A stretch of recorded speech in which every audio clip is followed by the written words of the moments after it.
Bonjour à toutes et à tous, bienvenue sur KTO pour la vie des diocèses où nous partons chaque semaine à la découverte d'un territoire, d'un diocèse et de son évêque. Et aujourd'hui, direction le Grand Ouest pour parler du diocèse de Nantes dont les limites épousent le département de la Loire-Atlantique. Dans cette édition, on découvrira le site du calvaire de Pontchâteau, un site naturel remarquable et un sanctuaire en plein renouvellement marqué par la figure de Saint Louis-Marie Grignon de Montfort. Et on ira à l'abri des familles à Nantes, un accueil de jour au service des familles exilées. Au cœur du Grand Ouest, la Loire-Atlantique est un département à l'identité puissante porté par l'estuaire de la Loire et l'ouverture sur l'Atlantique. Premier point clé, une forte dynamique démographique autour de Nantes, métropole attractive et moteur régional.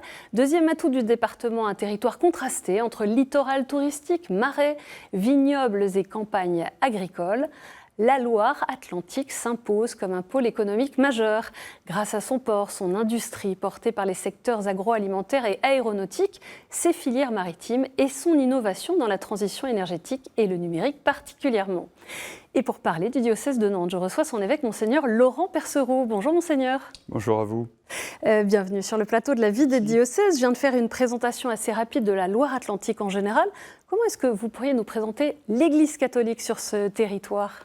Je crois que l'Église catholique sur ce territoire, elle est à l'image de ce que vous venez de décrire, c'est-à-dire elle est extrêmement diverse de par les âges qui y sont, des adultes, des jeunes, des personnes âgées, beaucoup de jeunes familles qui arrivent pour des raisons d'emploi, parce qu'il fait bon vivre en Loire-Atlantique.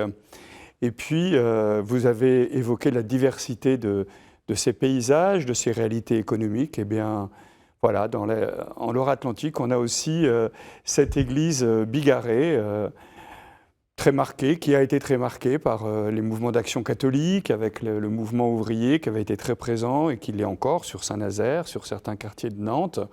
Et en même temps, en effet, des industries nouvelles qui sont venues s'installer là, et donc d'autres populations qui sont arrivées.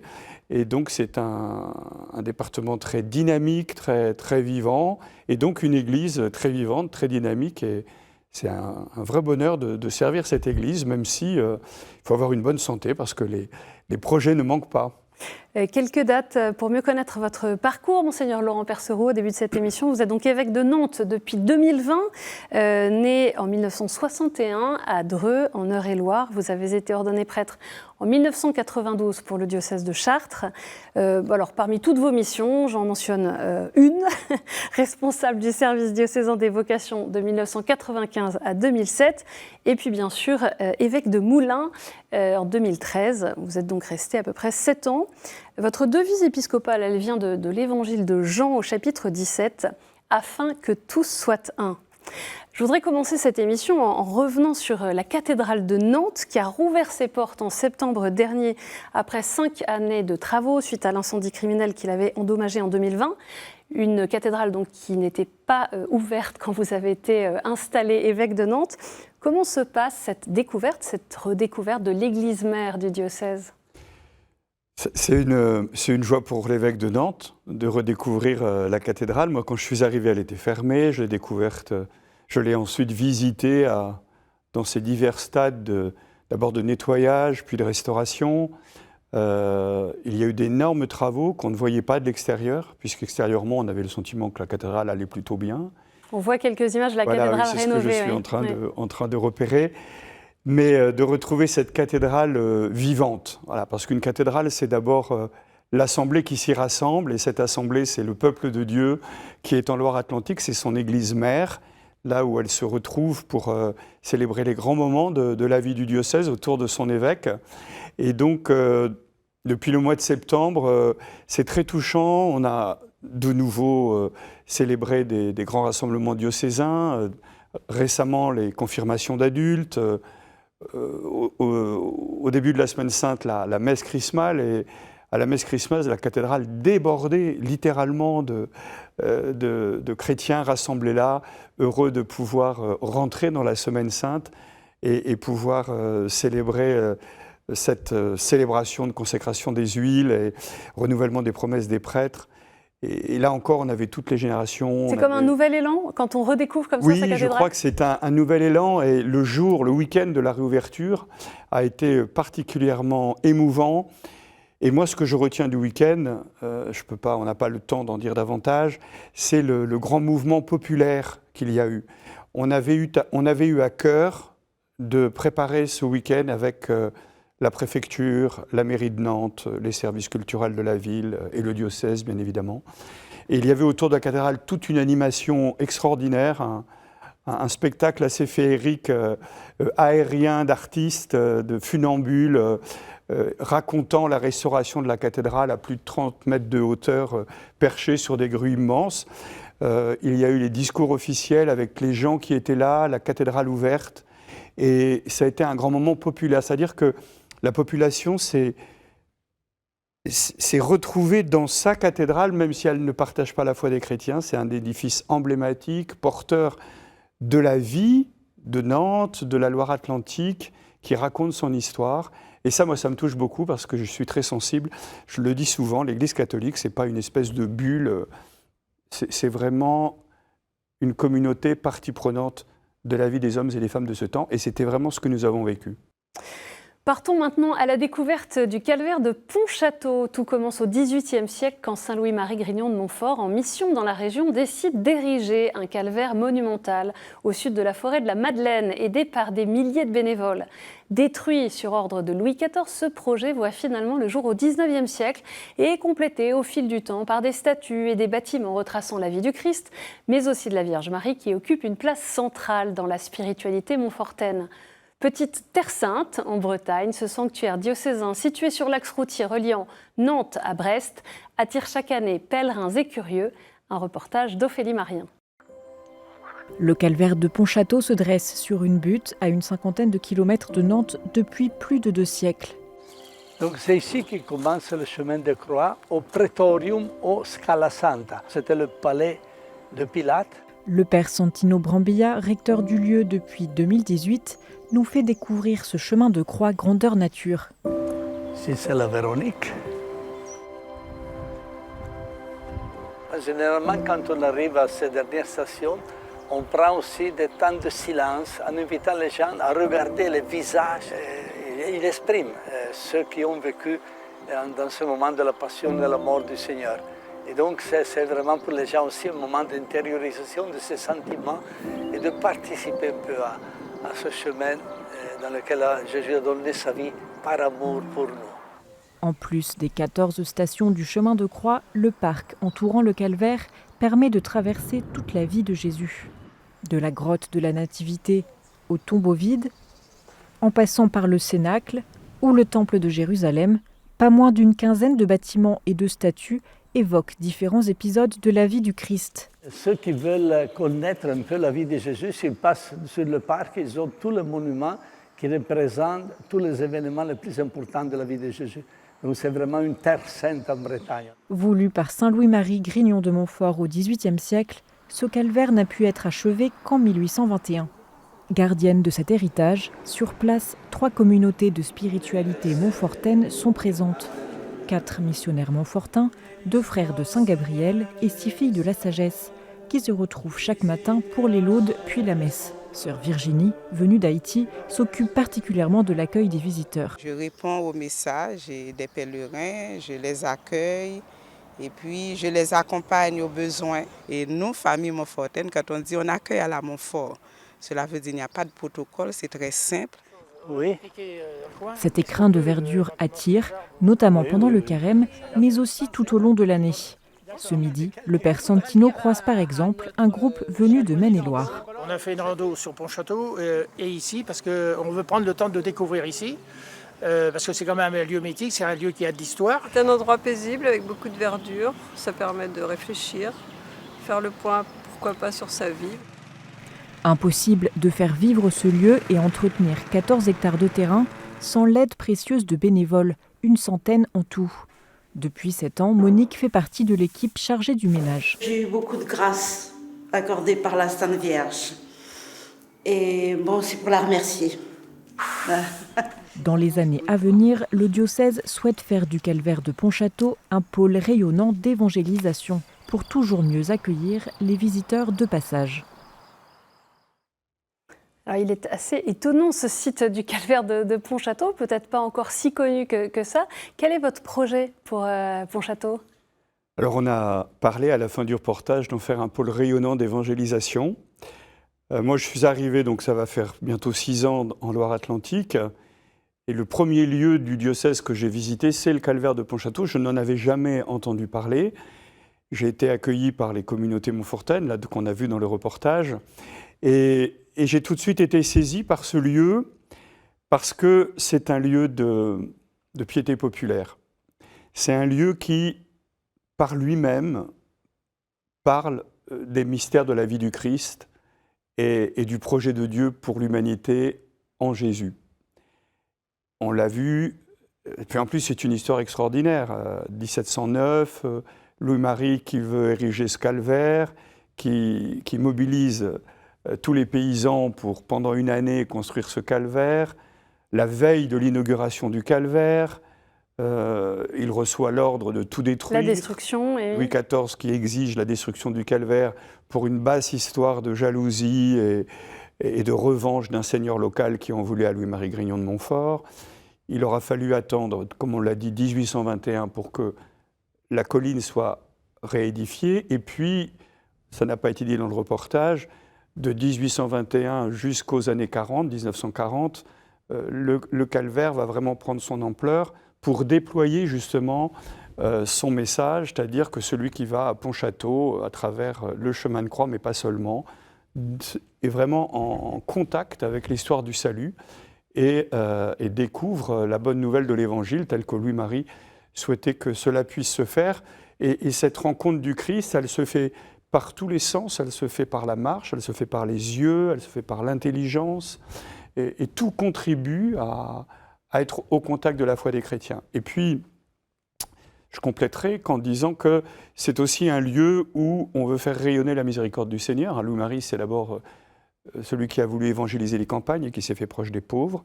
Il y a une maison du village Saint-Joseph, la maison du Sycomore, qui accueille en colocation et en vie communautaire des personnes en fragilité psychologique et qui est animée par une famille. Il y a aussi un chemin de miséricorde par l'association Mère de Miséricorde qui permet aux femmes et aux couples qui ont perdu un enfant avant la naissance de pouvoir être accueillis, cheminés, accompagnés et puis faire mémoire de l'enfant qui a disparu. Voilà, c'est tout un ensemble. Et donc, avec les 3 congrégations montfortaines et le diocèse, ça fait 5 ans que nous travaillons d'arrache-pied pour permettre que ce lieu puisse accueillir plus facilement et dans de meilleures conditions, puisse y avoir un centre spirituel, une grande salle pour accueillir les pèlerins qui n'existent pas, des sanitaires rénovés, il faut bien dire les choses. Oui, pour l'accueil de chacun, bien sûr. Pour l'accueil. Et le lancement du calvaire de Pontchâteau rénové, de ce pôle rayonnant d'évangélisation, va se faire sur 2026-2027, puisque nous lançons dans le diocèse le 4 septembre, une année Père de Montfort, avec un temps fort diocésain à Pontchâteau, le dimanche de la Trinité 2027, où nous attendons entre 10 000 et 15 000 diocésains. Donc un grand projet à suivre, évidemment. On va parler d'une autre réalité, mais qui est aussi importante dans le diocèse, portée par la pastorale des migrants et l'association Solidarité diocésaine 44. L'abri des familles a ouvert en novembre 2020 dans des locaux de la paroisse Sainte-Madeleine sur l'île de Nantes. Cécile Marnier-Tirel, coordinatrice de ce lieu depuis 4 ans, explique à quels besoins répond cet accueil de jour, pensé pour soutenir la parentalité et devenir un espace de rencontre où puisse se créer du lien social. Un accueil où, depuis 1 an et demi, l'accent est également mis sur le soutien psychologique essentiel pour ces familles exilées à travers différents groupes ou ateliers. L'abri des familles, c'est un lieu d'accueil pour des familles étrangères, donc dans un parcours de migration, d'exil, quelle que soit leur situation administrative, qui se retrouvent de facto en grande situation d'isolement, de précarité. On a aussi beaucoup de familles monoparentales. Plus de la moitié de nos familles sont en situation de monoparentalité. Et puis des personnes qui cherchent à rencontrer du monde parce que quitter ses racines, quitter son pays et arriver dans une culture qu'on méconnaît, qu'on n'a peut-être jamais rencontrée auparavant, c'est très déstabilisant. Quand on échange avec les familles accueillies, ce qu'on constate, ce qu'elles nous disent, c'est que ce qui les aide vraiment dans la proposition de l'abri, c'est d'abord d'avoir un lieu où elles vont être accueillies. Récemment, une femme me disait, quand on dort dans une camionnette depuis 3 mois, c'est extrêmement rassurant de savoir que le matin à 9h30, on va pouvoir aller cuisiner pour ses enfants, prendre une douche, et que vous serez présent. Mais en dehors de cette aide matérielle, ce qu'on entend aussi, c'est au moins on sait quoi faire. On vient, on rencontre des gens, il y a du sourire et vous nous regardez. Je pense qu'en dehors de l'aide immédiate de mise à l'abri, il y a tout ce qui se passe, tout ce qui joue dans les relations humaines, tout ce réseau de chaleur qu'on va essayer de mettre autour des personnes accueillies, mais qu'elles vont mettre elles-mêmes entre elles. On vient de voir une illustration d'une des initiatives de la pastorale des migrants très développée à Nantes. La demande de titre de séjour, d'accueil de personnes exilées est un peu en baisse, mais ça reste une réalité marquante du territoire. Oui, c'est vraiment un des marqueurs de la Loire-Atlantique et de la ville de Nantes. C'est une ville qui attire les personnes en migration parce que c'est une ville sur laquelle il y a du travail possible. Et puis aussi une ville, et fort heureusement, hein, où il existe des dispositifs d'accompagnement. Mais il n'empêche que ces dispositifs d'accompagnement sont engorgés et il est important que l'Église catholique, au nom de l'Évangile, prenne sa part. Donc on a aujourd'hui un accueil, une pastorale des migrants très déployée avec 2 lieux d'accueil, donc cet accueil de jour, l'abri des familles, dont on a fêté les 5 ans, et puis un hébergement d'urgence situé dans une ancienne clinique dont les locaux appartiennent à l'Église catholique et qu'on a mis à disposition d'une association, les Eaux Vives, et qui là fait de l'accueil avec de l'hébergement de familles migrantes. Moi, simplement, en écoutant ce tout petit reportage, je crois que le plus beau des services que rend l'abri des familles, c'est un service d'humanisation. On l'a entendu, on nous regarde, on nous écoute, on redevient des humains. Parce qu'on prend soin de nous, la douche, le massage qu'on a vu, le fait qu'on puisse faire la cuisine, qu'on puisse apprendre le français, qu'on puisse rire ensemble. Moi, j'ai passé une après-midi là-bas pour le 5e anniversaire. J'ai joué avec les enfants. Enfin, c'était quelque chose de merveilleux. Puis on a pris un temps d'action de grâce. Voilà. Et ça, c'est, je crois, au cœur de la vocation de l'Église. Et je fais très attention et je veille sur la pastorale des migrants du diocèse, sur les autres services aussi, rassurez-vous, mais tout particulièrement sur celui-là. Et sur ces 2 initiatives, l'abri des familles et puis ce qui se passe pour l'accueil d'urgence des familles. Monseigneur Laurent Perceroux, je voudrais revenir sur un autre événement marquant de cette année pastorale. Ça a été l'appel à témoignages concernant les violences sexuelles vécues dans les établissements privés de Loire-Atlantique, fin août, quelques mois après l'affaire Bétarab. Depuis votre appel à témoignages conjoint avec le directeur diocésain de l'enseignement catholique, les signalements se multiplient, on en est à plus de 130. Qu'est-ce que vous en retirez comme leçon ? Oui, on est à 133 signalements. Aujourd'hui, pour l'établissement Saint-Stanislas, avec les 2/3 des signalements sur l'établissement Saint-Stanislas. Des signalements, je le précise, qui concernent des faits très différents, à la fois des violences sexuelles, mais également des violences éducatives et différents types d'actes. Exactement. En tout cas, 133 personnes ont tenu à venir témoigner, donc les 2/3 sur l'établissement Saint-Stanislas. Pour les autres établissements, et dont certains sont sous tutelle congréganiste. Et puis, on a quelques signalements sur les petits séminaires également. Voilà. Donc, simplement dire qu'on a souhaité... on avait depuis des années des rumeurs. C'était de l'ordre de la rumeur. Il y avait eu des tags sur l'établissement l'année où je suis arrivé, en 2020-2021, après le rapport de la SIAZ. Et puis, il se disait des choses, il se murmurait des choses, voilà, mais sans qu'on ait des faits très précis. Et donc, il y a eu 2 signalements au printemps 2025, dont une famille que j'ai pu rencontrer avec le directeur diocésain, dont le fils, d'ailleurs, s'était donné la mort. Et donc là, on a dit, on ne peut pas rester comme ça. Maintenant, trop, c'est trop, d'une certaine manière. Et donc, on a décidé de faire un appel à témoignage, et puis aussi d'aller regarder dans nos archives, un peu d'aller fouiller ce qu'on avait... sans doute, et on aurait dû le faire, mais qu'on n'avait pas fait, aller regarder, on avait retrouvé des signalements qui avaient eu lieu avant. Donc on a fait cet appel à témoignage Et donc 133 victimes, personnes victimes, se sont signalées à la cellule d'accueil du diocèse. Et il y a eu un très beau travail que je tiens à souligner entre la cellule d'accueil et écoute du diocèse et la direction diocésaine de l'enseignement catholique avec ses propres services pour porter ensemble la parole des victimes. Toute cette parole recueillie a été confiée au procureur de la République qui a ouvert des enquêtes. On a pu inviter les personnes victimes à se signaler à l'instance nationale indépendante de réparation, l'INIR, à Paris, de manière à ce que aucune victime qui s'est signalée ne soit oubliée. On leur a écrit au mois de novembre pour leur faire un état des lieux. Moi, j'ai pu leur faire un courrier pour reconnaître la responsabilité de l'enseignement catholique et de l'Église pour ces faits qui se sont passés là, comme on l'avait fait en 2021 pour l'Église de France.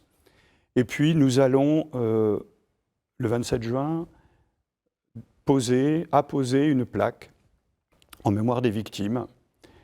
Il va s'agir de simplement reconnaître la souffrance vécue, les vies brisées, et avoir pour nous, Église catholique, enseignement catholique, une parole de pardon à demander à toutes ces victimes, sachant que je suis très prudent quand on parle du pardon, parce que je comprends très bien qu'on ne veuille pas pardonner. Et donc il ne s'agit pas pour moi d'exiger une parole de pardon, un pardon, mais simplement de dire, nous sommes, nous, Église catholique, en posture de reconnaissance. Nous sommes, nous, Église catholique, en posture d'humilité, et nous sommes prêts, nous voulons vraiment vous demander pardon pour ce qui s'est passé, et nous engager, parce que ça c'est important, à mettre tout en œuvre, ce que nous faisons déjà, à mettre tout en œuvre pour que notre Église, et donc l'enseignement catholique, puisse être autant que cela est possible, une maison sûre où l'Évangile du Christ, le respect de la personne humaine, le respect de la dignité des personnes, puisse être au cœur. Une cérémonie donc mémorielle samedi 27 juin dans l'établissement Saint-Stanislas à Nantes. Alors peut-être compléter, excusez-moi, de dire qu'on va avoir là une réunion de finalisation de cette célébration, cette cérémonie. On aura quelques personnes victimes avec nous qui nous accompagneront pour qu'elles puissent être évidemment partie prenante de la cérémonie. Il ne s'agit pas de plaquer quelque chose, mais bien d'essayer de construire au maximum avec elles. On va passer aux questions de terrain.